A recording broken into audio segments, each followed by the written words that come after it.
me, Fergie, and thank you for coming back to my channel, the University of Hair.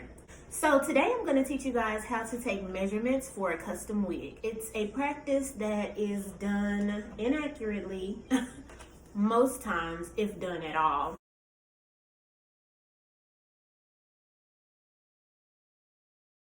Any wig designer is going to want at least 4 measurements from you. Today I'm going to show you how to take a bunch, okay?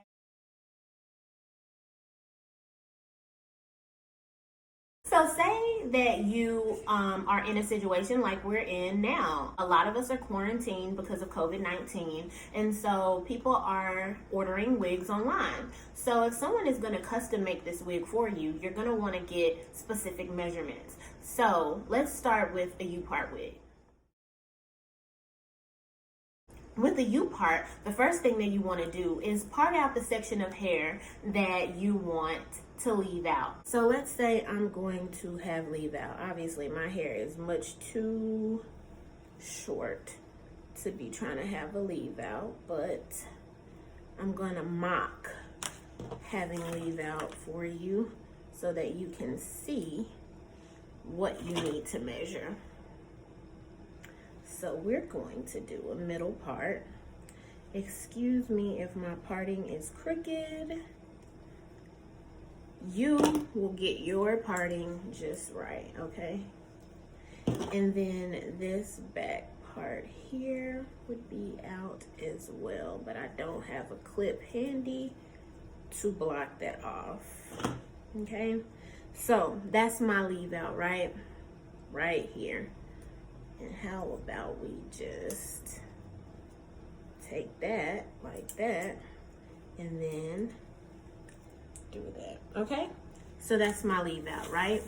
So the very first thing that you want to do is measure from one part to the next of how much you're gonna leave out, okay?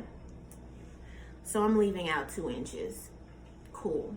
Then you want to measure from that same, you want to write that down, and you want to measure from that same part the opposite direction, because we need to know, and you want this to sit snugly behind your ear.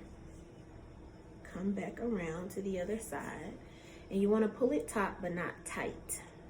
Taut is a term that I use, which means really snug but not uncomfortable, okay?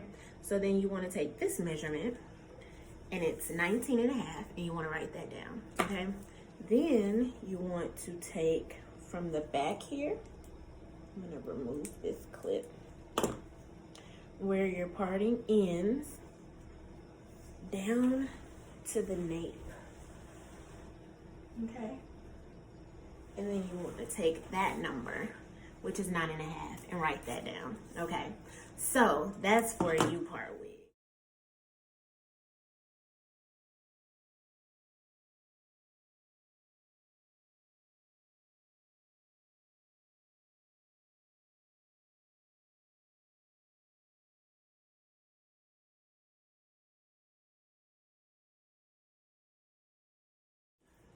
Now let's say we were doing a closure wig.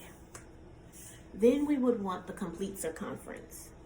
The circumference is the outermost edge of your hairline all the way around. I'm a 21 and a half.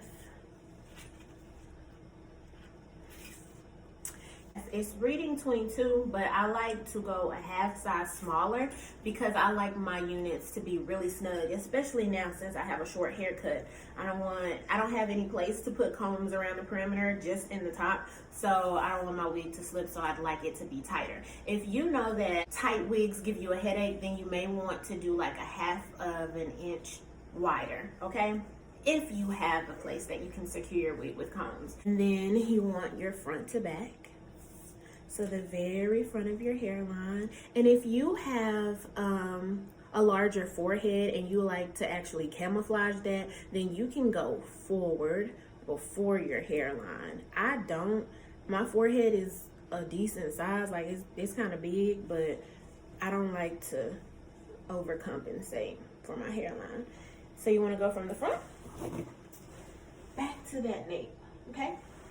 Then you want to write that number down. That's a 13 and a half. Okay, and then you want to do ear to ear over top.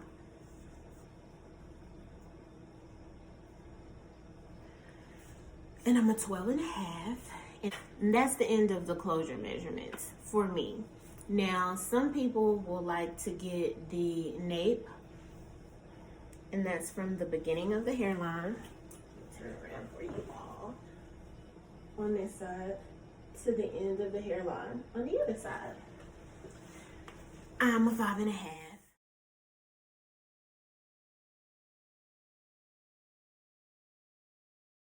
Ear to ear behind.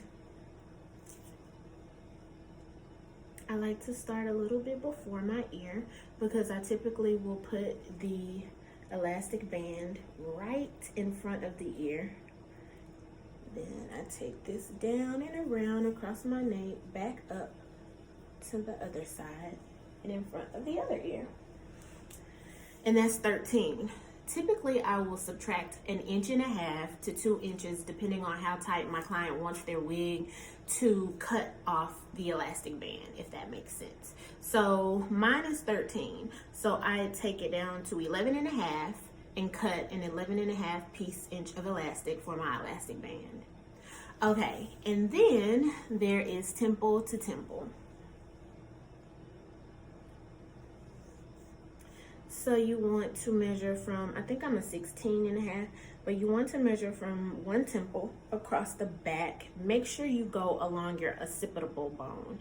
That is the curvature of your head, okay? So my head starts to curve right here, so I want to measure this bump right here, okay? And then, wow, I'm a 15.5, so 15.5. I guess that's because I don't have braids anymore. But I think that is it. So we did front to back, we did temple to temple, we did ear to ear over the top, ear to ear behind. Oh, then we need to do frontal for frontal wigs.